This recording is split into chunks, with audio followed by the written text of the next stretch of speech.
magazine. And of course we also have Richard Dawkins, who does not need any further introduction. So I'd like to pass you on to them, and thank you very much for coming.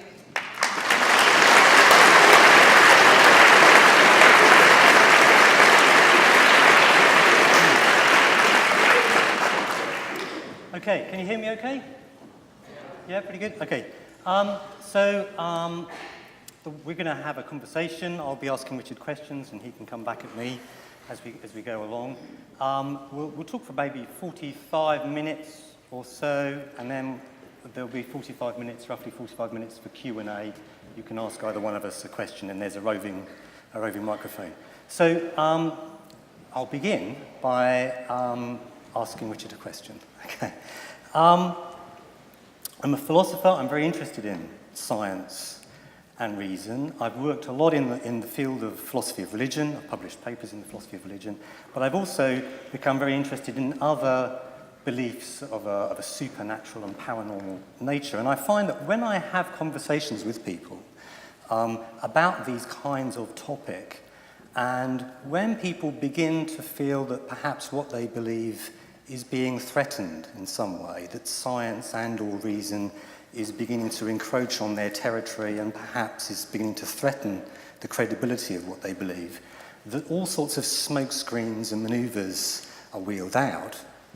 And one that was given to me just very recently, this week, a couple of days ago, when we were talking about what happens to us when we die, somebody accused me of being arrogant and prideful for suggesting that, I might have quite a good idea about what happens to us when we die. Phrases like, well, there are more things in heaven and earth than are dreamt of in your philosophy tend to be wheeled out. And there is a suggestion that really I should be showing a little bit of humility and acknowledging that, there are great mysteries out there and that I'm just a mere human being, and that I should just take a step back and acknowledge that these are things that I can't truly understand. And I was wondering, that's obviously very irritating, but I was wondering, what's a good response to that? And do you think there's any truth to it at all? That quotation from Hamlet, I was told the other day by a scholar of English, it may be that we get it wrong, and it's normally read, there are more things in heaven and earth, Horatio, than are dreamt of in your philosophy. Right.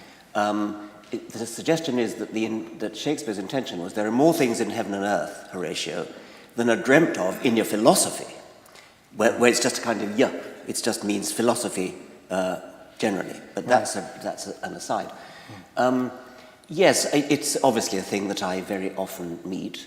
The lesson of history is that we should never be so arrogant as to think that present-day science is it, that present-day science knows everything. And that there's nothing more to be discovered. If we take the history of science seriously, then we should be alive to the very real possibility that the science of 200 years hence will be mind-bogglingly different from what it is today. It may not be. Maybe one day physics will come to an end. One day people really will be right when they say physics has come to an end. But it would be rash of anybody to say that. So my anticipation would be that if we could get into a time machine and come back in 100 years, 200 years, we would have our minds totally blown by the physics that we find, maybe even the biology that we find. But of course it's totally illogical to say that because we don't yet know what the science of the future is going to be, therefore instead we should put our trust in a Bronze Age document written by a gang of goat herds. Right.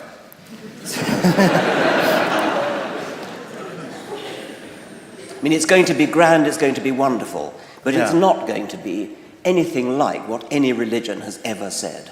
What's happening here, in part, is that a barrier is being erected. It's as if a veil is being drawn across reality, and we're told that scientists such as yourself can go up to the veil, and that's your proper province, the natural world, the observable world. But there's stuff behind the veil. There are fairies back there, and goblins or ghosts or gods or whatever it might happen to be, psychic powers perhaps. That's a slightly different point, and that's another point that we often meet, of course, that there is this veil, and somehow religion or superstition has a kind of territory Yes. which belongs to it, which we can't encroach upon. And there's certainly no justification for that. I mean, for the same reason as I said before. I mean, there are many things that we don't understand. There are maybe things that we can never understand. But if there are things that science can never understand, then sure as hell nothing else can. You're not sympathetic to the view that some people might have a special ability to peek, if only dimly, through this veil.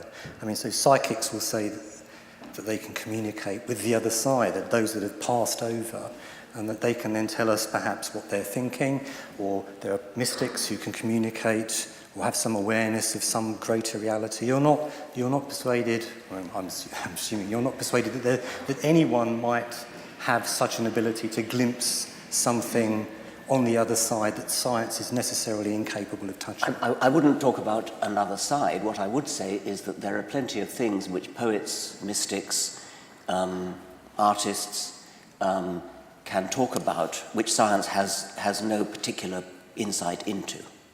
So I love poetry, and I love even mystical poetry, and I get an emotional response to it, just as I do to music, so that in one sense is outside the territory of science, but in a rather trivial sense. Yeah. It doesn't mean that there's something that is in principle incomprehensible to science. It just means that it's too complicated, it's too difficult, it involves too much complicated brain stuff, which we're not yet in a position to understand from a scientific point of view. Yeah, I mean, the thing about what's behind the barrier is, although it may not be observable by us, I mean, claims about the unobserved often have observable consequences. So we're in a position to refute claims about the unobserved. Yeah, what would those be? What would those observable consequences be? Well, if it's a claim about psychic powers, for example. We can test that. Or the dead communicating with us. Yeah, in we some can way. test that. All of these things are actually potentially testable. Yes. So it's not as if these things are immune to. No, that's true. I mean, if in people parapsychology, it seems to me, actually can be a perfectly valid scientific enterprise. And that's interesting because these things are testable. And funnily enough, the people best qualified to test them are often not scientists, but conjurers. Yes. Because they can see through the tricks, which people like psychics are pulling. Right. Let me ask you about some scientific investigation into unusual mental states. There was a little while ago, some time ago now, a chap called Persinger developed something called, which has come to be known as the God helmet. It's a helmet which you put on your head and which creates a fairly weak magnetic field. And the suggestion is that when you put on this helmet, some people have some interesting psychological states, some interesting experiences. Some people feel that there's some kind of presence in the room with them, and a small number of people claim that they're experiencing God whilst wearing the helmet. Now, I believe that you have worn, well, I know that you have worn the God helmet, and I was wondering if you could tell us a little bit about what that was like. I think it was the BBC, it was a television company, I think it was the BBC, flew me out to Canada to Dr. Persinger's lab to test it. It wasn't a very good test, it was just me and the control was a local vicar.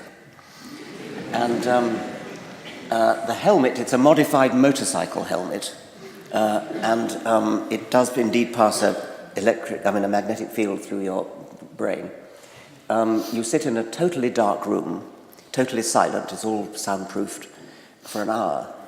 And I think I probably drifted off to sleep. I'm not sure, but Right. Afterwards I was given. I mean, nothing happened. I didn't get any experience. I was greatly looking forward to it. I was hoping for some kind of mystical experience. I did not expect to see God. I mean, what I'd read about it before was that when people do see God under the Persinger helmet, the God that they see is the God they've been brought up with. Right. So if they're Roman Catholic, what they see is Virgin Mary's. And if they're Protestants, they see a different kind of God. If they're Muslims, they see Allah or Muhammad or something. I wasn't expecting to see any gods, but I was hoping for some kind of oneness with the universe and that kind of thing, like going on a drug trip. My friend Susan Blackmore actually testified that the Persinger helmet was even better than LSD. Oh. Well, I've never taken LSD. I've been offered a trip, which I'm still debating whether to accept. Anyway, I experienced nothing, and I came out, and Dr. Persinger had been analysing my EEG rhythms while this was going on. And he told me he wasn't surprised that I didn't experience anything because my EEG rhythms were those of the 20% who don't experience it. I mean, there are about 80% get something, 20% get nothing, and I'm one of the 20%. The local vicar, who was my matched pair control, also claimed to have no experience when he came out. Right. But Dr. Persinger's EEG analysis showed that he was right in the extreme of the 80%. He was a prime subject. And what seemed to have happened is that as soon as he started to get the experience, he started to fill his mind with something else. It was as though he was reciting the multiplication tables or something like that in order to distract himself. It was as though he desperately did not want to have a religious experience induced by a magnetic field. I don't know why not. No. But that was the evidence. Well, that was my next question, really. I mean, I think some people fear that if that kind of experience could be produced, in a purely natural way, that somehow discredits the experience. I mean, I've had a number of people working in the area who are theists saying that, of course, this in no way undermines the claim that some religious experiences are reliable. This is not any kind of threat to religious belief, because the mere fact that an experience can be produced naturalistically, that doesn't show that no one actually fails to have a genuine religious experience. If the helmet produces an experience, say, of listening to an orchestra, a wonderful and vivid illusion of listening to an orchestra, it wouldn't follow from the fact that the helmet could produce that experience that no one ever has listened to a real orchestra. Yeah, of course that wouldn't follow. That's right. And so you find that people think that, or they want to say that this kind of research could not possibly threaten the credibility of theism, the credibility of certain kinds of religious experience. What would you say about that? I suppose that if people really are visited by angels in flowing robes, then the angels in flowing robes would have to influence the nervous system. And so there must be something in the nervous system which is capable of seeing angels, and therefore it wouldn't be totally surprising if magnetic fields could tickle that in the same way as the point you've just made, that the illusion of listening to an orchestra could be stimulated by stimulating the brain in some way. So it doesn't seem to me to be a knockdown case in either direction, but I sort of can see that if you wanted to believe that you'd had a vision, you might be a little bit disturbed if you thought it could be invoked at any time by a magnetic field, maybe in somebody else, maybe.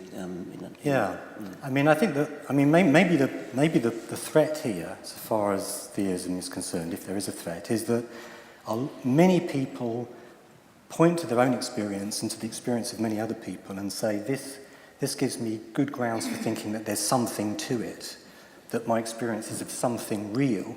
But if we could show that these experiences can be produced in an entirely natural way, we can say that people are going to have these kind of experiences anyway, whether or not there's any truth to them, then that completely undercuts that kind of experience so far as providing evidence for the truth of theism is concerned. So in fact, there is some threat to theism there, despite it no doubt being true, that the mere fact that you can induce an experience doesn't show that no one has never had the real thing. I mean, I can't imagine what a non-natural cause would even be. It seems to me to be an incoherent idea. Right. Okay. I wanted to, let's move on to a slightly different topic.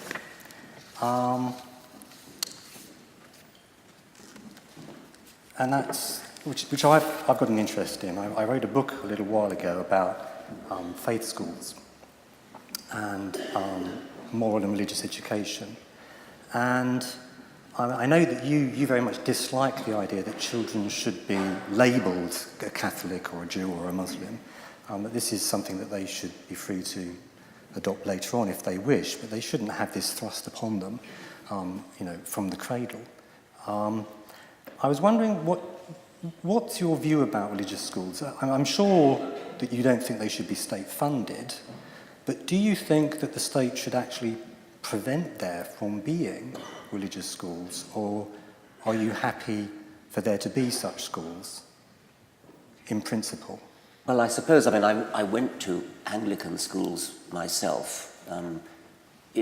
Anglican schools are pretty mild on the whole. They don't thrust it down your throat. As you've correctly said, the thing I really, really object to is labelling children. And you can very quickly get people to see the point if you imagine that children inherited the philosophical views of their parents, and you talked about a postmodernist child, or an existentialist child, or a Marxist-Leninist child, or something like that. And you laugh when anybody says that, nor would you talk about an ornithologist child or something, unless the child happened to be interested in birds, which I hope it would be. But religion is the one exception. Right. And until it's pointed out to people, they immediately have no problem with talking about Catholic children. 2-year-old Catholic child. And it's because we all buy into the actually ludicrous idea that a child is as likely to inherit, or should inherit, the religious beliefs of its parents in the same kind of ways it inherits the eye colour or the hair colour. So somehow religion has got itself into this privileged position of being regarded as hereditary in a way that no other philosophical view is. And so any faith school which actually tells children, you are a Catholic child, therefore this is what you believe, that does seem to me to be wicked. On the other hand, a school that teaches religion, teaches about religion, teaches children there are things called religions, and there's the Christian religion and the Muslim religion and the Jewish religion, the Buddhist religion, the Hindu religion, and this is what they believe, and there are subdivisions of them, and this is what they believe. That is sensible, that's what should be taught, because you can't function in the world today unless you know about these different beliefs that pervade different parts of the world, any more than you can function without knowing that Venezuela is in South America. Yeah. So I think that's important. So I wouldn't wish to ban religious education, far from it. Right. What about a school that it describes itself as a Christian school, and it says this is our Christian ethos, and we want children to really be immersed within Christianity, but we encourage every child to think independently and critically about these ideas and these beliefs, and we want every child to know that it is their free choice whether they accept them or not. I mean, how comfortable or uncomfortable would you be with if they really lived up to that? I think I would be comfortable with that. Right. I mean, so would I, in fact. I mean, I think probably what I really have a problem with is not religious schools at all. It's authoritarian schools. I mean, if schools started opening up and down the country that were political schools. Yes, exactly. The Marxist schools Yeah. and neoconservative schools. Yeah. And if each day started with a rousing political anthem, and if the schools selected on the basis of the parents' political beliefs, and if there was portraits of political leaders beaming down from the classroom walls, and if each day had involved some learning of the political tenets of the some doctrine, we would all be outraged. I mean, you've hit the nail on the head. That's exactly right. Now, if you just cross out political and write religious, you'll find there are schools like that up and down the country, and those are the schools that I would have a problem with. Yeah. But I had just as much a problem with the political equivalent. It's not so much the But there isn't a political equivalent. That's the point. Right. Yeah, I mean, and that's exactly the point you've made. That if there were schools that taught a political ideology, or an ideology in literary criticism or something, then you would object to it, and so would everybody else. But because it's religion, it doesn't get the same objection. Right. Because, those political schools are exactly the kind of schools that you would find under totalitarian regimes, and we would point to them and say, oh, I certainly wouldn't want my child brought up in a school like that. And we can all see that. It seems to me that really then the problem is not so much religion as that kind of authoritarian, illiberal approach. I mean, if you were given the option of getting rid of all authoritarian schools that had that flavour, and getting rid of all religious schools, you wouldn't blink. You'd get rid of the authoritarian schools. That's really what you object to. Yes, it is, but they don't exist. The religious ones I realise do. Yeah. Yes, not here anyway. Yes. Yeah, okay. Okay. Do you think that maybe then would this be a fair criticism of you, that by focusing on religion and atheism and the divide between those two groups, a great deal of smoke and heat has been generated by that battle, but actually there are people who are religious who actually have far more in common with you in terms of being liberal, in terms of being anti-authoritarian, with whom you could make some kind of an alliance against the Stalins of this world, who are highly totalitarian and illiberal and authoritarian, but also the religious zealots who are totalitarian. We've lost sight of the more important battle because we've become so fixated on the issue about religion and atheism. Well, do you think there's any truth to that? I mean, the British Humanist Association's campaign against faith schools is actually led by a rabbi. Yeah, that's right. So he's a very good example of what you're talking about. And yes, of course. And I keep coming back to the point that at least in Britain, we don't have Marxist schools or Nazi schools or postmodernist schools. But you would be no less, of course you would be no less against them. I'd be just as strongly against them, yes. Okay, I'm going to change the subject again.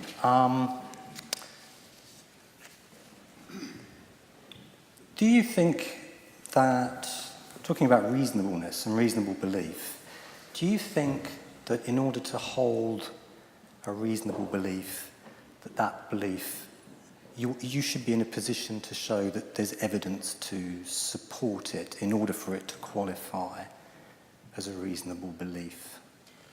I think I do, if we're talking about beliefs about the real world. I mean, I wouldn't wish that an essay about the interpretation of Romeo and Juliet should be defensible by scientific means. That's a different ballgame. Right. But if we're talking about reasonable beliefs being beliefs about the real world, which would include not just science, but pseudoscience like astrology and homeopathy and things like that, I think that it's very, very important that the only reason to believe anything in that realm is evidence. And evidence has to be properly assessed, and science has provided the means to do it. Right.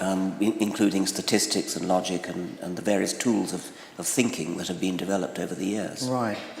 There was a philosopher called Clifford who said it is always wrong, it is wrong always and everywhere to believe anything on the basis of insufficient evidence. Perhaps, maybe that's close to your view.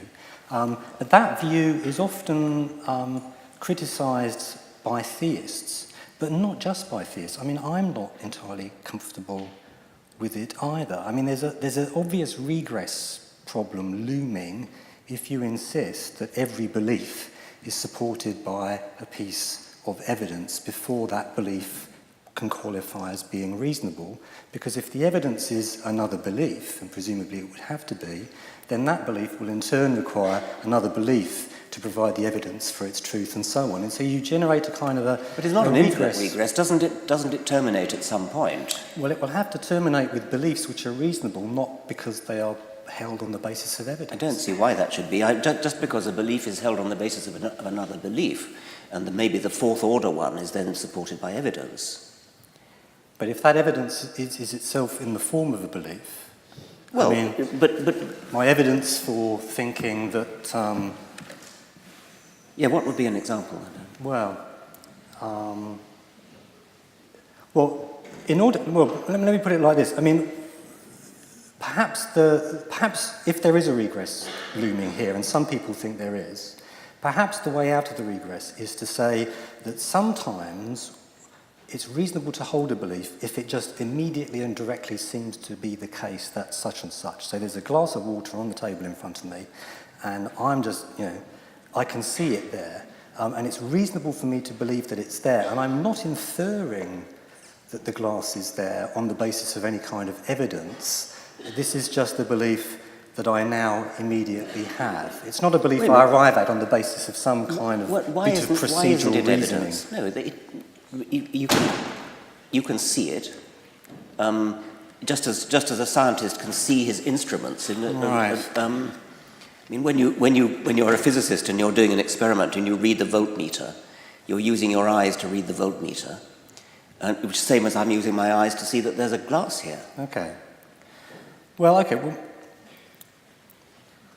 maybe, I'll just leave that thought and come back to it in a minute. Maybe this is true then, that this is not to contradict what you just said, that sometimes it's reasonable to believe things if it just directly and immediately appears to be to be the case. So, if it looks like there's a tree sitting there and I have no reason to think there's anything funny going on, then it's reasonable for me to believe that. If it looks like there's a glass on the table and I have no reason to think there's anything funny going on, then it's reasonable for me to believe that.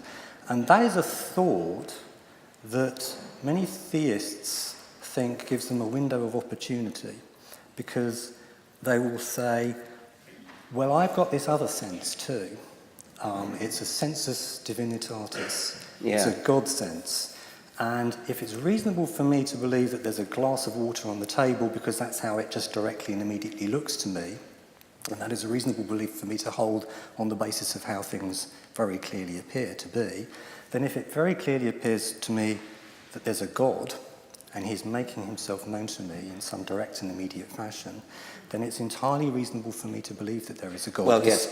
I suppose what a scientist would say to that is that the belief that there's a glass on the table is publicly available, and it's not just my eyes, it's everybody else's eyes. You can do measurements, you can do all sorts of other things.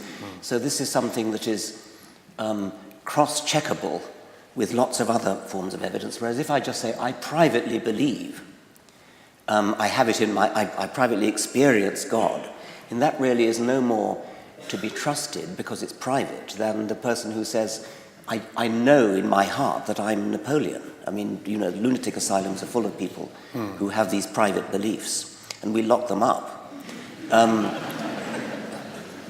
Because if there was some way in which it could be publicly checkable by lots of other people and different methods that they are in fact Napoleon, then it would be different. But since it's private, as I say, we lock them up. And we don't do that with people who say that they've had experience of God. Right. I mean, I think, you're right. It's not intersubjectively checkable, that particular experience. And also, we know that people have a great many such experiences, and that very many of them must be unreliable because they contradict each other very often. They have different kinds of God experience. Yes. And we also know that they are very much a product of the power of suggestion to a very large extent. I mean, just in the same way that reports of alien abduction tend to stop at certain national borders, so the Mexican border, for example, you don't find many people being abducted below that. So certain religious experiences tend to stop at certain borders. They are a product of the power of suggestion, of culture, Yeah. and so on. And once you know that that is largely responsible for producing these kind of experiences, that surely throws all of them into very significant doubt. So even if you think you're having a good experience right now, you have good grounds for questioning whether that is actually a reliable experience. I mean, you haven't raised this point, but it's a point people often do raise, that you know, I know that my wife loves me, you know that your wife loves you, and things like that.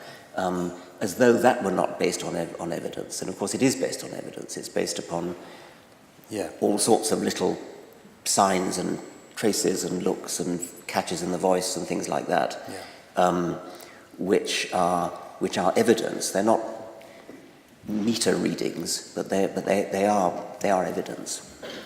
And they're sometimes wrong. Yes. How are we doing? Let's see. I've got a little bit more time. I'm a philosopher, and I know that Richard is a little bit sceptical about philosophy, the value of philosophy. I don't think we're quite, in his mind, in the same camp as the theologians, the philosophers. Well, no, I don't know why you think that, actually. But, oh, really? Okay. I mean, you're right about theology. I mean, I don't think theology is a subject at all. I mean, I don't think it belongs in a university. Right. I mean, I do think that theologians who study biblical history and biblical literature and things, I mean, that's a proper subject. But those who study the theology of the transubstantiation or the incarnation or something, I mean, that is not a subject. However, philosophy does seem to me to be a subject. So carry on. Well, okay. I'm reassured. I thought. I mean, I think that. I think there are questions that reach beyond science, which are often, though not always, or at least in some cases, they are answerable, other than by means of some kind of scientific investigation. And by pure thought, you mean? Yeah. I mean, and you know, here's a trivial example. You know, somebody might say, could my great-grandmother's uncle's grandson fail to be my second cousin once removed? Now, you don't have to do any empirical research to figure that out. You just need to sit in your armchair with your eyes closed and have a good think and unpack the concepts and figure out the relations between the concepts, and then you can figure out whether or not it's true. Yes. So there's a kind of a role for conceptual investigation, which can answer questions, and you're doing it from the comfort of your armchair without engaging in any kind of scientific but I mean, inquiry. I still call it science. I mean, that question about whether your great-grandmother's second cousin and so on, that's something that you get out a pencil and paper and you draw it out. And you don't, admittedly, you don't do any experiments, of course you don't, but you do... You do a scientific investigation in your head, and you're more as defining philosophical investigation as one that you do in your armchair. But plenty of good science goes on in armchairs. Right. I mean, there are some very famous scientific thought experiments, aren't there? There's the Galileo and his two balls. There was the... I'm sorry. Oh dear. It's that sort of audience, right? So there was the Aristotelian view was that had the consequence that the heavier ball should fall faster than the lighter ball. And Galileo is supposed to have gone to the top of the Leaning Tower of Pisa and thrown the big ball and the small ball off the top of the tower. But actually, it's not clear that he ever did that. Nor is it clear that it was necessary. And nor is it clear that it's necessary, because actually you can run a thought experiment, can't you? You can. Which is what Galileo did. He said, well, if you suppose we chain the two balls together and then we apply Aristotle's theory. Now, the two balls chained together makes an even heavier object, so it should fall even faster now. But, hang on, the smaller ball will also, being smaller, function as a brake on the larger ball, being now connected to it. And so the two balls should fall more slowly than they did independently. And so you generate a contradiction.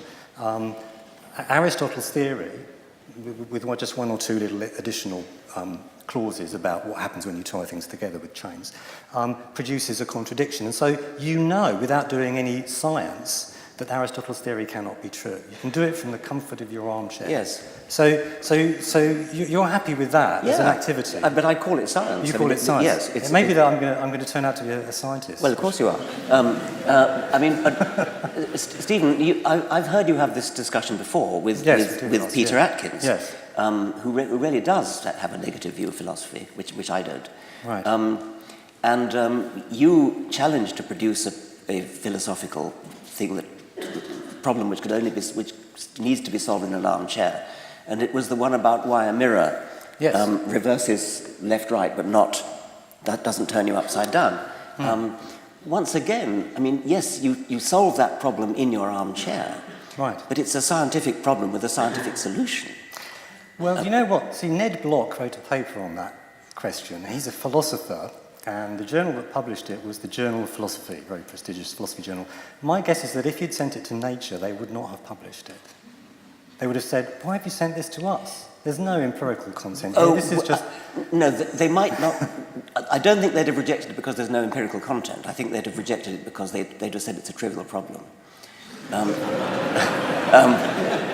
By the way, if you want to know how to solve that problem, the first step is to forget about mirrors and just get a sheet of glass, a glass door, right. a shop door that has open written there, and you go around the other side and it says Nepo. It's much easier to solve it for the glass door than it is for the mirror. And I think it's simply that when you go from one side of the door to the other, you go like that. Yeah. You don't go like that. I mean, if there was a planet where people habitually went through doors by turning somersaults over the top, so that the way then it would indeed turn it upside down. Rather than left to right. Yeah. That's about half of the explanation. There's a bit more, but I'm not going to get into that. But that's exactly right. Yeah, that is the explanation. It's conceptual work. It's armchair philosophy, and it could have been done in ancient Greece by Plato, who actually thought about the problem and came up with a terrible solution. It could have been done back then, even before the development of the scientific method. I mean, this was something that could have been solved from the comfort of one's I think we're banding words here because, it seems to me that that's armchair science. Actually, Darwin could have been... Darwin's theory of natural selection could have been done from the comfort of an armchair too. Aristotle could have done it, but he didn't. But you don't actually need to go around the world on the Beagle. You don't need to go to Galapagos in order to solve the problem of natural selection. You could do it from an armchair. So the fact that it didn't happen is just... it's historically interesting that it had to wait to the 19th century and for two, possibly more, naturalists to solve it rather than philosophers. So, what I find frustrating sometimes as a philosopher is that scientists will say, oh, the mind-body problem, we'll sort that out for you, the mind-body problem. We'll just, do more work, create more elaborate empirical theories, and we'll sort out the mind-body problem. We don't need any philosophers on board. But actually, it seems to me that, scientists certainly are able, aren't they, to establish that this is that these are one and the same thing, that the water in that glass is a vast collection of molecules of H2O, for example, or that heat is molecular motion. They established that these identities obtain, and so why couldn't science establish that, say, my sensation of pain is a certain brain state, my C fibres are firing, for example. Why couldn't science just do that? But that is to overlook the fact that what makes the mind-body problem hard is that there's a kind of conceptual component to it. It is at root, I think, a conceptual problem. And in order to solve that conceptual problem, you'll have to do this kind of armchair conceptual work, what Simon Blackburn at Trinity in Cambridge would call conceptual engineering. And if you don't do that conceptual work, all you'll have established is that whenever this happens, that happens, and vice versa, pain in the brain, the C fibres firing, but you won't have solved the mind-body problem. No, that has the ring of sense to me. When I think about the sensation of redness or something like that, it's not enough to say, well, light of long wavelengths is red. There's something in the brain which gives us this astonishing sensation of redness. So you're probably right that science may not solve that problem. I'm not sure that anything will, though. No, I'm inclined to agree with you. It may be insoluble. There may be a kind of conceptual obstacle there that cannot be dealt with. But if it can be dealt with, it's going to be dealt with by philosophers, as I would call them. You'd call them scientists, but I think we're agreed about what it is that they're going to be doing. They're going to be sitting in their armchairs and reflecting. Shall I give you a quick example of what I think the problem, what that particular problem might be? I mean, here's a simple argument. I'm not endorsing it, but somebody might argue that if pain just is my C fibres firing, if that's what it is essentially, well, now consider this. I can conceive of it seeming to me that I'm in terrible pain, terrible agony, but actually my C fibres are not firing. I mean, I can imagine that as a scenario, that's happening. Now, if that's what I'm imagining, and pain essentially is C fibre firing, then what I'm conceiving of there is not pain, it's a kind of fool's pain, like fool's gold or fool's water. It seems like pain, but it's not really pain because there's no C fibre firing going on. Right. It's just the appearance of it. But actually, there's a conceptual problem about fool's pain. It just doesn't make sense to suppose that somebody could think they were in screaming agony, and yet it's just a mistake. If you think you're in pain, you're in pain. There's no possibility of error. And that error is conceptually ruled out. Now, if that's true, maybe it isn't, but if that's true, then you cannot identify pain with C fibre firing or any other physical property. There's something about the concept of pain that actually creates a conceptual obstacle to any kind of identity theory of that sort. I'm not saying that this is an insurmountable obstacle, but it's, on the face of it, it's quite a serious obstacle. And I'm not sure I can. But it seemed to me you helped yourself there to a gigantic assumption, which is that it's possible to imagine that you're in pain when you're not. I mean, I can sit here and say I'm desperately trying to imagine myself in pain, because I don't understand what you were saying. Then obviously, no, I don't think I've explained it very clearly. Yeah. Maybe we shouldn't go into much more. Right. The point I was just trying to illustrate the general point that.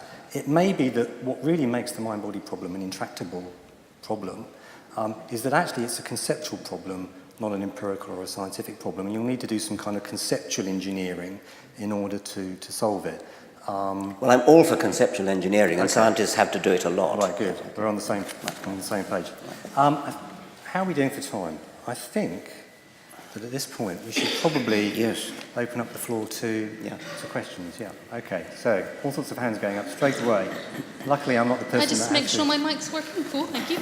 First of all, quick round of applause for the little discussion we had there.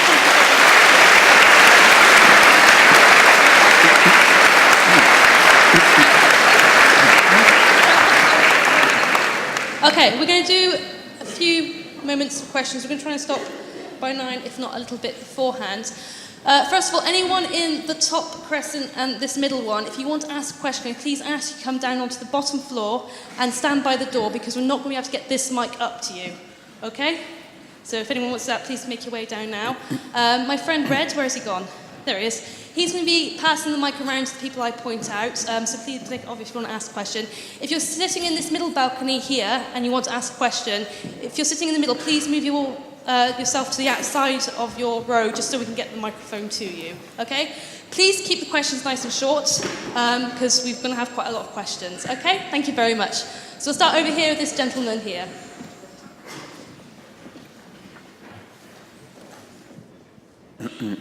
Thank you very much for such an interesting conversation.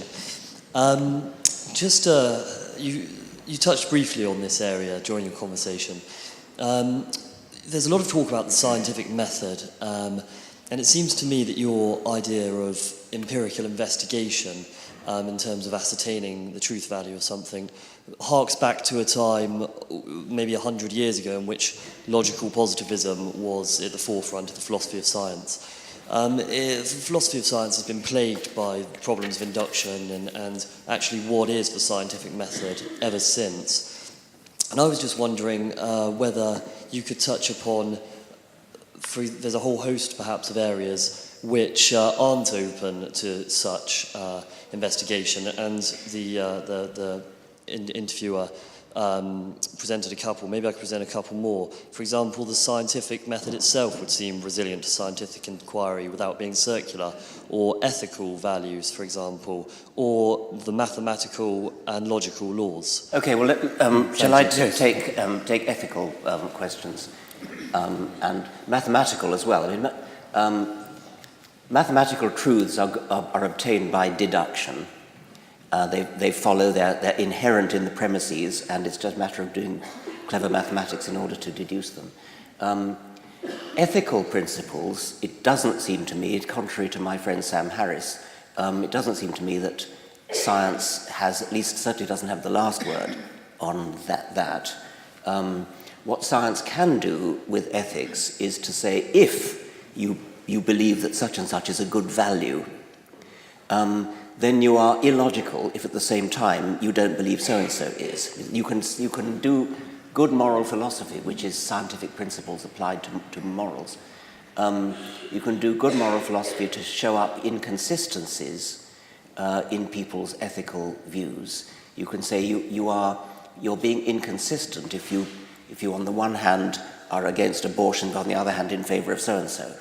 Or you can point out to people those inconsistencies. So I think there's a lot that you can do with the scientific style of reasoning with ethics. But you cannot, by science alone, simply say X is wrong and that's all there is to it, which religious people claim to be able to do, but without any basis as far as I can see. No, that was a good answer. I have two questions, one for each of you. To Stephen, I mean, you mentioned about, the pain and other thing that in the mind someone feeling. Fiber firing, or whatever your preferred neurophysiological event might be. Okay. Yes. I wonder whether what you are talking is about the psychiatric problem or people in depression who, which falls under science. I mean, that's a question. I mean, I don't know whether what you define as pain and other things, the people affected by, psychological problem do have similar thing. So is that not a science? And my question to Dawkins is, okay, science, we know many things are there, you have discussed about that, but for an ordinary person who don't have much education, or even with education, but very normal person from different world, how we are going to approach, because they can't understand every high-level science, whether it is physics or matter, whatever you talk about. I mean, maybe only a philosophical way of approach is possible, or I don't know, I'm just asking that question to you, how you are going to approach normal people. Okay, thank you. Thanks. There were two questions. Well, the first was to you, I think. Yes, I think, well, the first question I think was, look, can't we have a scientific investigation of various mental phenomena such as depression and pain and so on? And the answer to that is yes, of course we can. We can certainly have that, but that's not to contradict anything that I said. What I was raising was what appears to be a conceptual obstacle to actually identifying mental states with brain states. There does appear to be such a conceptual obstacle, but that's not to say that you can't scientifically investigate both what's going on in people's brains and also mental states. There's all sorts of research that can and is being done on both those things. I think the second question was about not everybody can understand science, and so what are we going to do about that? That is a real problem, and as a biologist, I don't understand advanced modern physics, and I think what we have to do is that there's a kind of thing, it's a little bit akin to faith, but it's a bit different from faith. You say, I don't understand what physicists are talking about, but I know that physicists are subject to the discipline of the scientific method. I know that they're subject to the discipline of peer review in their papers. I know that if they do an experiment which is dodgy, that somebody else is going to come along and do the same experiment later and get a different result. I know that there are other very clever physicists who are checking their mathematics. So there is a kind of faith in one's fellow scientists, but it's a faith that's based upon evidence. It's based upon the knowledge that these two in their own field of science are using the same scientific method, the same criteria for judging and evaluating the science.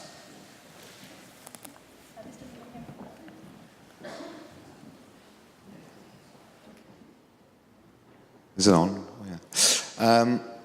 Well, first of all, I wanted to respond to something you said earlier, because immediately my hackles went up when you said that mainstream schools are, they're not political. I think as you said, there was no politics in the school system, or if politics was introduced in the school system, then you would get your backs up because you're getting irate about religious schools. But I just wanted to point out that I've got a quick list of 7 things that are not questioned at all in mainstream schools, very quickly. Capitalism, hierarchical structures, first past the post democratic system, scientific rationalism, male-dominant society, competitiveness as the way of life compared to cooperativeness, and bounded discourse and rational discussion. So you can only have biology, physics. You can't have anything that crosses boundaries. That was just a quick list of things that are inherently in there already. Thank you. And my question basically was that if you were talking about how scientists are bound by fellow scientists making rules and laws, I feel that, like, at least the religious community have a similar kind of structure where they are expected to peer review each other. You know, people don't say, there's no sort of like, within the Catholic Church, you're not allowed to say crazy beliefs about things without being peer reviewed. My question really relied on thinking about the Higgs boson, which is that only a handful of people can actually identify whether the results that appear on screens are a Higgs boson or not a Higgs boson. And why is that specialisation any more believable than the specialisation of somebody who's been through 7 or 8 years of rigorous religious training and believes that they're talking to God? Thank you very much. Wow, there's a lot in that. Shall I? Yeah. I'll start and you think. Okay. Okay. Well, I very much endorsed your thought that we should be encouraging children to think about all of those things. It seems to me it's terribly important. And in fact, in thinking about them, they would be doing philosophy. So, you know, thumbs up, thumbs up to that. But that's not quite the same as saying that in schools, for example, all children are expected to sign up to capitalism and sing songs praising the capitalist regime and have images of famous capitalists staring down at them going thumbs up to capitalism and so on. I mean, that's not happening. But if your point is... That's in the print room at my old college. Is there really? Okay. Well, I would take that down. So, yeah, the point we were making, I think, excuse me, was that there shouldn't, you know, we should not be taking a particular political philosophy and presenting it in that kind of way, using those kind of highly manipulative methods in order to try and get children to accept it. And so, to some extent, you know, there may be some truth to the suggestion that actually, to some extent, we are doing that. We just don't realise that we're doing it. And, you know, and I would have some sympathy with that view. And the cure, so far as I'm concerned, would be more philosophy, get kids to think more reflectively, ask questions about that kind of stuff. In terms of peer review, that was I'm not quite sure I understood your question, but I think I... Just saying that, you know, there are specialists in the religious field, which is my colleague here. Yes. And there are specialists in the scientific field, and both of them have... I think the thing about... Yeah. Within the boundaries of what they're allowed to. The thing about...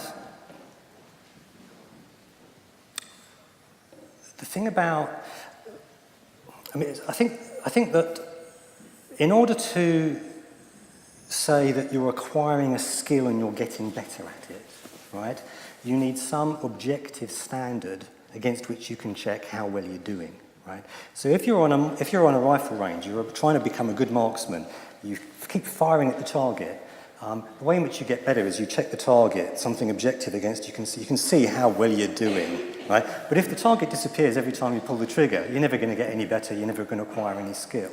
You need something objective against which you can check how well you're doing. If you don't have that, if you just have a little talking shop of people staring dimly through something and they can't quite make out what it is, but there's no way of really independently checking how well you're doing, then you end up with the situation that you had with the astronomer Lowell, who looked through his telescope and thought he saw some strange lines on Mars. And then, it was Lowell, wasn't it? Yes. And then he started mapping them out, and then more and more detail became clear to him, and other people started looking through their telescopes, and they started drawing in the lines, until eventually there was a consensus about this fantastic map which had been drawn, and it was all an illusion. None of it was real, but there had been a consensus which had developed.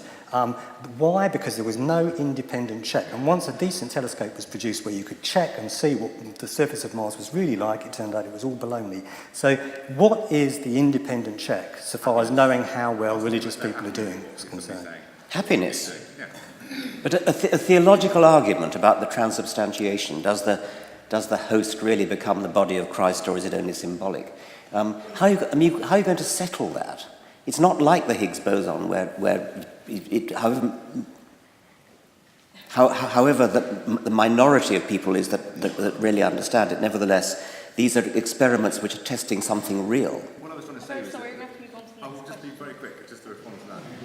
I was just saying that happiness could be used as a measure. You don't necessarily only have to use physical properties as a measure. You could use people's feelings as a measure as well. I have nothing to say to that. Can we move on to the question right this way now? Hi, I've got another question about faith schools.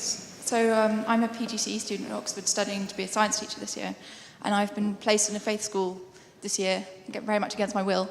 I've got to last till Easter. And I've found that it's very disappointing in a faith school. I thought that what would happen would be quite mild, how much the children are indoctrinated, but in fact, they're very much required to pray and genuflect and go to Mass. And I was wondering what you think people in education who are concerned about this can actually do to help.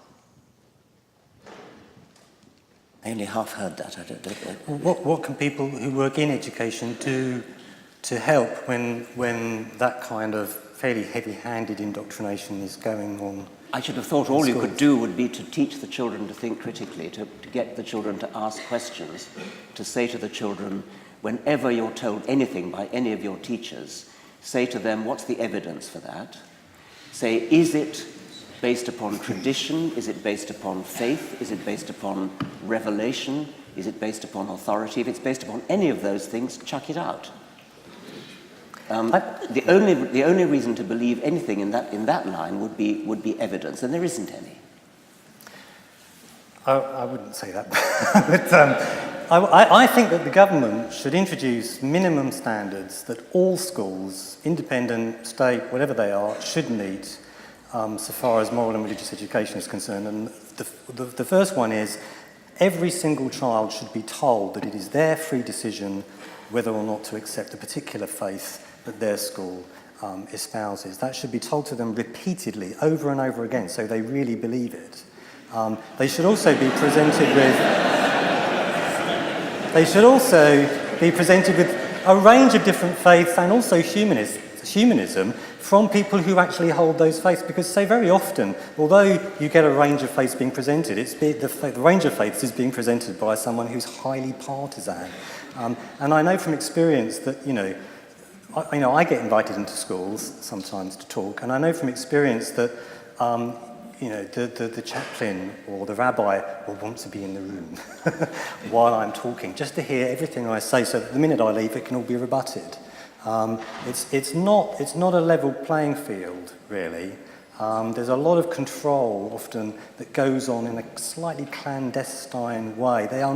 Everyone likes to sign up to truth and reason and let's get the kids to think, but then they say, but not too much and not too early, and all sorts of qualifications then come in, and that concerns me. So I think all schools should be encouraging kids to think and question, should be encouraging kids to think that it is their own free decision whether or not to sign up to these faiths. Having said that, I think there are lots and lots of religious people who would agree with that, and there are many religious schools that would happily embrace that philosophy. So this is not an attack on religious schools per se, it's just an attack on a certain style of religious school.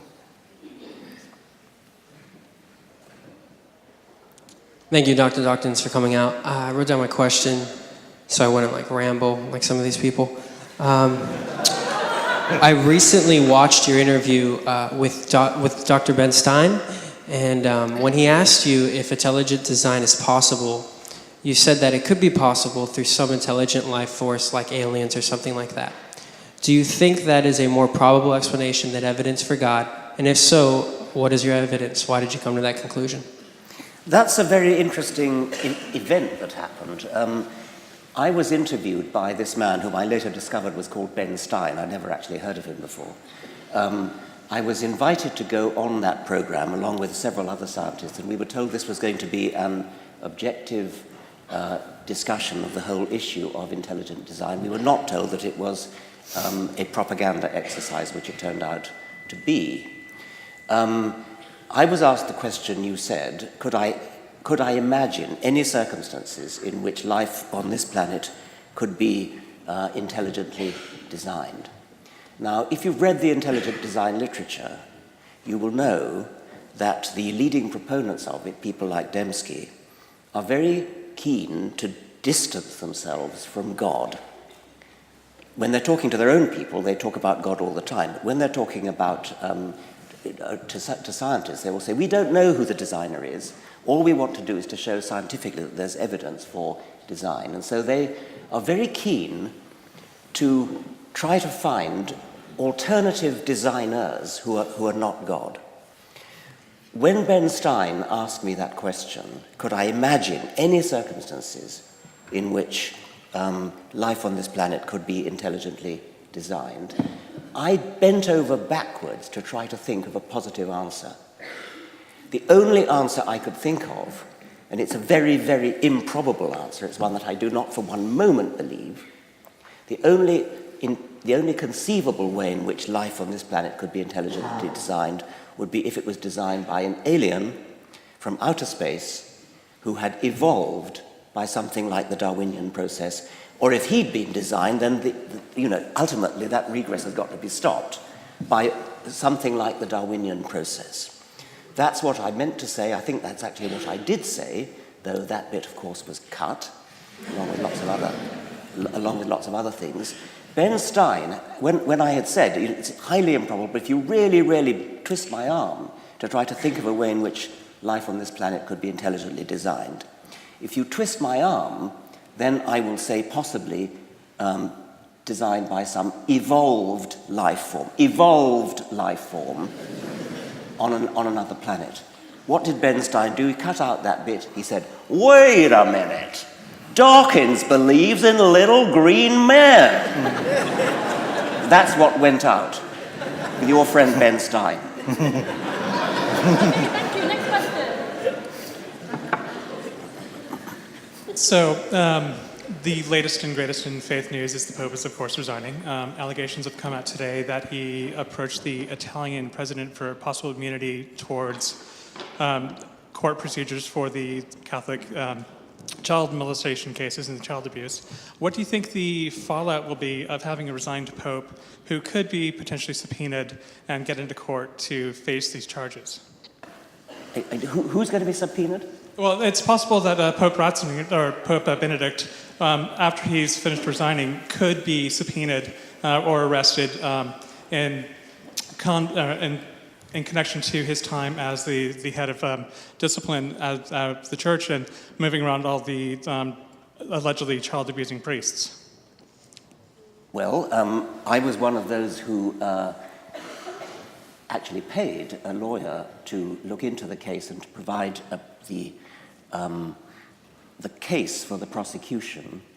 This was done by Jeffrey Robertson, QC, and I and Christopher Hitchens raised the money to pay him, and I think I paid half of it myself. So the case for the prosecution, so to speak, has been laid out by Jeffrey Robertson. It would be certainly interesting to see that really come to court. I don't think anybody's accusing Pope Benedict of child abuse himself, but rather of being complicit in covering up what was going on. And I wouldn't wish to preempt any judgment, but if there's some serious case that he might be arrested, I would be interested to see the outcome. I rather doubt, and by more than rather doubt, it'll happen. A short question for Mr. Dawkins. If I well understand your standpoint, it seems to me that being against religiosity and religion, you understood completely what religion is. If you understood that, it means that you know very well what religion is. So, can you please give me a definition of what religion is? And if you have it, I must tell you something that we, who are in a precarious condition of being believers, we don't know what religion is. I studied a bit what religion is, but I didn't understand. Believers believe in revelation, in what it's given to them. Okay, thank you for that question. And that's why I want you to give me a definition, because if it doesn't have a clear understanding of what religion is, Okay. that it should not be against religion. Thank you very much. Well, my understanding is that the word religion, as opposed to faith, is to do with, I mean, it literally comes from binding, so it's to do with the organization of people who have a certain faith into a community, which binds together the people who do share that faith. I'm not that interested, actually, in the distinction between religion and faith. I think that faith is one of the great evils in the world, and to the extent that religion organizes faith, it's part of that.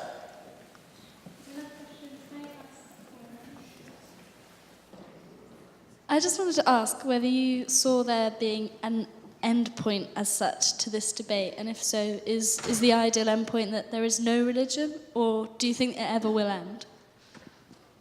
This is a question about looking into the future and seeing what might happen in human society with respect to religion. Will religion eventually disappear? And you're not asking me what I hope, you're asking me what I expect. Well, perhaps both? Well, obviously you know what I hope.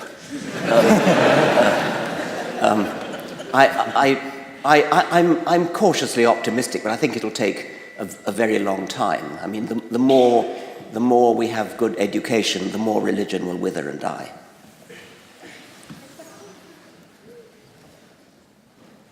Thank you for everything. 2 years ago, I attended a conference in Stockholm, a conference which takes place annually. It's a philosophy conference, you might know about it. And it was a group of scientists from the States, I think, saying that they did genetics. And they had a very difficult moment, a crisis, and they couldn't go forward with the research. And eventually, somebody in the group tried praying. And they prayed, and they got at the end of the prayer, they got a solution. They acted on it, and it worked. And it happened again later. How can we explain that? Your point is? I asked, how do you explain that, such a situation? Why did they get the answer after praying? Thank you very much. You cannot be serious. The conference took place in the room. The conference took place in the room where Nobel Prize. The reason you're telling the story. I'm asking. The reason you're telling the story is that you got the result you wanted. Nobody ever says, do you know there was this conference in Scandinavia and they didn't get the result and they prayed and they still didn't get it. It doesn't happen like that. You only tell the story when something like that appears to happen. It's going to happen from time to time, and that's when you tell the story. This is on the subject of religious belief. Do you think belief in a God is just the product of indoctrination and the occasional mystical experience, or do you think it could actually be instinctive in some people? Well, that's very interesting, because what you could be meaning by that is, are certain people, when you say instinctive, you mean that there would be some sort of predisposition in certain brains due to genes, perhaps, which makes people more susceptible to whatever influences it is that makes people religious. That seems to me to be quite probable, because so many other things are influenced by genes. It would be rather surprising if a susceptibility to religion was not under genetic influence. My question's about the nature of scientific evidence. You both said, and I think most people would agree with you, that we're justified in holding a belief if we can find evidence for it or if there are logical arguments that support it. But it seems like that in itself is a belief which would require some form of evidence. So if so, what do you think would count as evidence for that? And if not, how do we justify choosing that heuristic without appealing to that same standard of evidence that we're trying to justify? Have you actually got the microphone? Because it's not... Okay, can you not hear me? Or... Put it closer. A bit closer to your mouth. Okay, so I'll repeat that. Better. Okay, so the question's about the nature of scientific evidence. You both said, and I think most people here would agree with you, that we're justified in holding a belief if there's evidence for it or if there are logical arguments we can find that support it. But it seems like this in itself is a belief which would require some form of evidence. And so if so, I'm wondering what you think would count as evidence in favour of that, and if not, how do we justify choosing that heuristic without appealing to the same standard that we're trying to justify? So how do we justify, as it were, faith that science will give us the truth? Is that the... Please. How do you justify scientific method? Yes. Basically, what he said. It works. It works. Planes fly, cars drive, computers compute. It's an inductive argument. If you base medicine on science, you cure people. If you base the design of planes on science, they fly. If you base the design of rockets on science, they reach the moon. It works, bitches.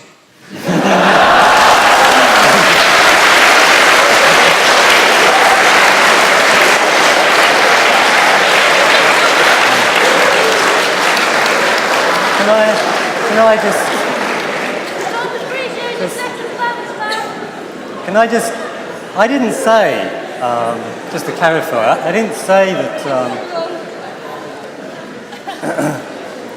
a belief is reasonable only if it's based on evidence or some kind of rational argument. In fact, I question that, and actually I don't believe it's true.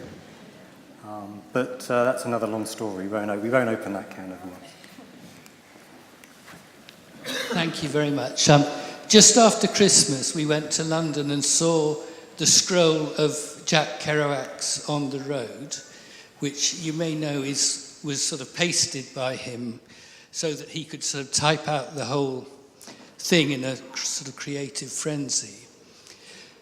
And I was thinking in a way that this was a kind of a revolt against rationalism and a kind of element of spirit that shows that people will actually not, even if religions are all gone, they won't be completely satisfied with a purely religious, a purely rational and scientific society. What do you think about that? Not a lot, really. I've got. Shall I say something in the Yes, please do. Yeah. You have a think. So the last few questions, not yours quite so much actually, but there's the way in which the conversation appears to be heading at this point is, or the thoughts that appear to be raised are what I've called. I wrote a book called. I plugged my book. I wrote a book called Believing Bullshit, and in that book there's a chapter called Going Nuclear. And going nuclear is a strategy that people employ in an argument when they suddenly realise that the tide of rationality is going against them. And then they reach for the nuclear button. And the nuclear button is is usually a sceptical argument. It's either a relativist argument or a sceptical argument. In a religious context, it's almost always a sceptical argument. They will run some kind of argument for why reason itself is untrustworthy, cannot be justified. There's some kind of circularity involved in any attempt to provide a justification for reason, because you will be using reason, and thus the justification will be wholly circular. And there you go then. Reason is just another faith position, they say, and all of your arguments count for nothing now It's all been laid waste. Every position is as reasonable or unreasonable as every other. And then having devastated everything, they walk out the room fast, leaving you to clear up that mess. And that is an intellectually dishonest strategy for people to adopt if they trust reason on a day-to-day basis and in fact in every other corner of their lives, which they do. And in fact you generally find they will use reason in their argument up until the point where they realise they're losing, and only then do they press the nuclear button. So they do not do it in good faith. They are simply applying a certain sophisticated philosophical puzzle and to generate as much dust and confusion as they possibly can in order to get out of the room fast, leaving you to clear up the mess. And you can be damn sure that as soon as they're out, as soon as they've made their escape, they'll be using reason again. Well, they need reason to open the door. I mean, yes. And of course, they'll be using reason in order to undermine reason. So it's an intellectually dishonest strategy. People ought not to do that. Do not use reason. Trust your life to reason, which you do on a daily basis, all of you. But then, when you find yourself cornered in a particular area, such as religious belief, say, suddenly start reaching for the nuclear button on reason and saying, oh, reason is just another faith position too. You don't really believe that. So it's intellectually dishonest. Oh, sorry. I don't think you were necessarily doing that, though. I'm pointing, you were the last person to speak, and maybe that wasn't quite fair. Yeah, sorry. Hi, thank you very much. I thought the point you made earlier, Richard Dawkins, is very interesting about how science allows us to show whether morals are inconsistent or consistent. But as our society and technologies are advancing, we're becoming more and more, I guess, scientifically caught up with ethics as well in how we progress. And I was just wondering, how do you personally determine the foundation for your morals and ethics when, as you say, science can't tell us what is right or wrong at a fundamental level? It can only tell us what's consistent. And how do you think as a society we should be progressing with determining what's acceptable or unacceptable, or what we should be placing our values and our energy and our time on as a society of people? And if it's just based on feelings of what it feels okay for someone at the bottom line, is that really justified, and what does that really mean? Yes. Stephen will correct me if I'm wrong, but I think that the position that I would take in moral philosophy would be called consequentialism. That's a term, isn't it? Yeah. To me, when I'm faced with a moral dilemma, I would ask a question like, who suffers? Or how can we increase happiness? And I would then have to ask subsidiary questions like, well, whose happiness are we talking about? Is it only human happiness? Or are we talking about the happiness of any sentient being? This is an interesting question which science bears upon, because if you're talking about non-human animals, then a question like, do they have brains like ours? Is it likely that they suffer in the same kind of way as we do? Have they evolved from the same sort of ancestors as we have? And the answer is, of course, yes. If you want to base your morality, as many people do, on a rigid wall of separation between our species, Homo sapiens, and all others, then science again immediately steps in and says, well, hang on, at what point in the evolution of humans would you erect that barrier? If, for example, we can do a thought experiment, an armchair scientific thought experiment, we can say, suppose that the 8 women who link us to chimpanzees, going all the way back to 6 million years ago to the common ancestor of chimpanzees, and then all the way forward again to us, suppose that there were an unbroken chain of intermediates who all happen to survive. As it turns out, they're extinct. And so we are totally distinct from chimpanzees. But if they hadn't, by the sheer accident, gone extinct, then there would be an unbroken chain of interbreeding intermediates, and I mean interbreeding, between us and chimpanzees. So the only way in which to erect a morality that was human-based and distinguished so-called animals from humans would be to have apartheid-like courts to decide whether so-and-so passes for human or not, as they had in South Africa with passes for white. So science can't tell you what's morally wrong and right, but what it can do is you can do scientific thought experiments, and you can show up the problems in your moral thinking, in your ethical thinking, by doing such thought experiments. And the same thing with the progression of embryos when talking about abortion, that kind of thing.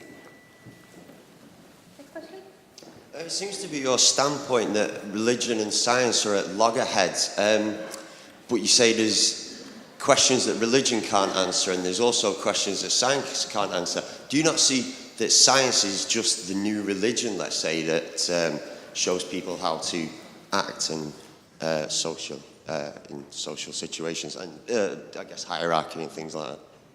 No. You have faith in science, and you said that is the I think that the science is very different because it is based upon evidence. I think it would be completely wrong to say that science is like a religion. Science certainly does answer some of the questions that historically religion aspired to answer, questions of origins, questions of where we all come from. And so there are some deep and interesting questions that historically religion attempted to answer but answered wrongly, and science now attempts to answer and is getting the right answers and may not have them all yet, but is progressing in that direction. I don't think there's any basis for that kind of rather facile comparison. Okay. I'm going to take 3 more questions and then we're going to stop. So we take all in the row and then allow Stephen Rich to answer them all. So this gentleman here standing at the back first.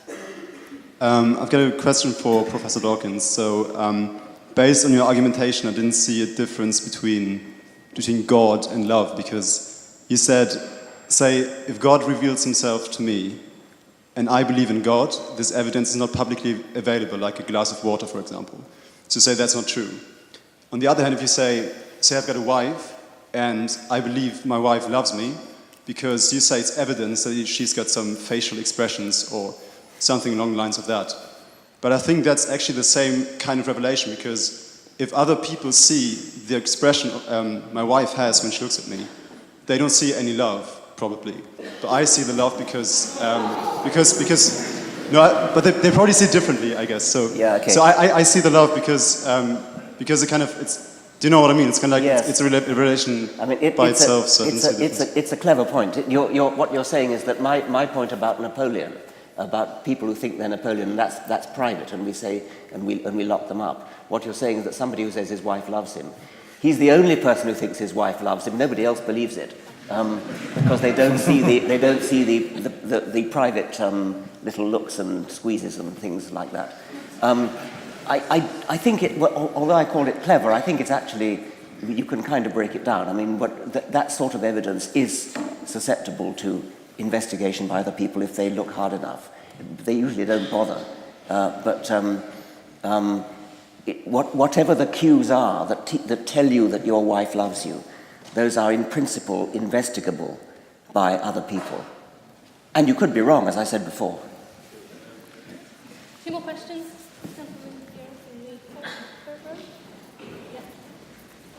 A question for Professor Dawkins. We were talking about evidence and scientific evidence, but there are different sciences, of course.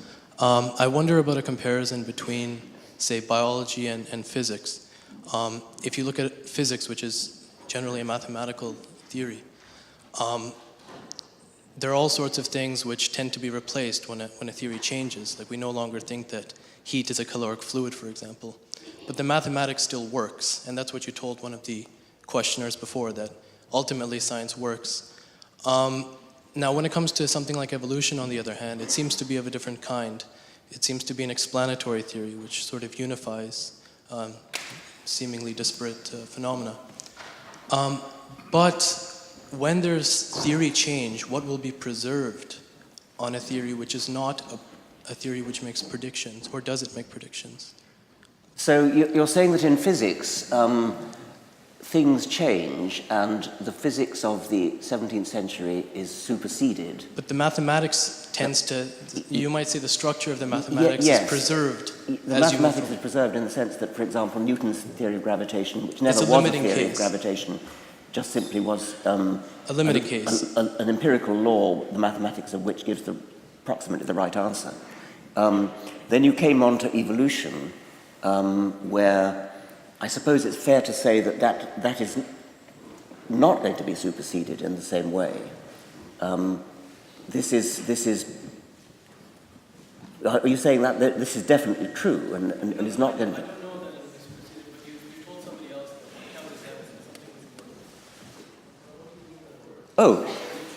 It makes. Oh, sure, it does. Yes, I mean, admittedly. Sorry. Yes. The theory of evolution makes predictions, certainly. Admittedly, in some cases, they're predictions about the past, but it's still a prediction that if you go and dig up fossils, you will find that the fossils come in the right order. For instance, I mean that's a prediction.